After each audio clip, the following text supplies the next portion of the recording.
বাবাকে বুঝতে একটা জীবন লেগে যায়। 4 বছর বয়সে আমার বাবা সেরা। 6 বছর বয়সে বাবা সবাইকে চেনে। 10 বছর বয়সে বাবা ভালো কিন্তু একটু কঠোর। 12 বছর বয়সে বাবা ছোটবেলায় অনেক ভালো ছিলেন। 14 বছর বয়সে বাবা কেমন জানি বদলে যাচ্ছেন। 16 বছর বয়সে বাবা কিছুই বোঝে না।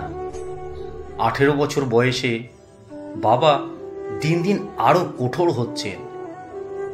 20 বছর বয়সে বাবার ব্যবহার সহ্য করা কঠিন। মা কিভাবে সহ্য করতেন?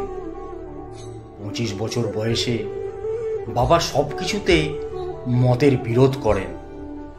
30 বছর বয়সে বাবার সাথে একমত হওয়া খুব কঠিন।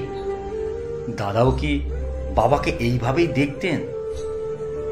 35 বছর বয়সে বাবা আমাকে নিয়মের মধ্যে বড় করেছেন। আমাকেও আমার সন্তানদের তাই শেখাতে হবে। 40 বছর বয়সে বাবা এত কষ্ট করে আমাদের বড় করেছেন।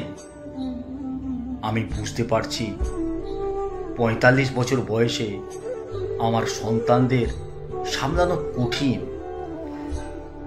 বাবা কত কষ্ট করেছেন আমাদের ঠিক পথে রাখতে। 50 বছর বয়সে বাবা সবকিছু দীর্ঘমেয়াদী পরিকল্পনা করতেন। তিনি ছিলেন দয়ালু ও বিশেষ একজন মানুষ। সত্যি আমার বাবার সেরা। এই পুরো চক্রটি শেষ হতে 50 বছর লেগেছে, কিন্তু শেষ পর্যন্ত আমরা আবার প্রথম জায়গায় ফিরে যাই। আমার বাবা সেরা। যাদের বাবা বেঁচে আছেন তাদের সম্মান করুন, ভালোবাসুন। আর যাদের বাবা নেই, ভগবানের কাছে প্রার্থনা করুন যেন তিনি তাদের ক্ষমা করেন ও শান্তি দেন। আমরা চাই আমাদের সন্তানরা যেন আমাদের আরো ভালোবাসে ও সম্মান করে, যেমনটা আমরা আমাদের বাবাকে করেছি বা করতে পারিনি।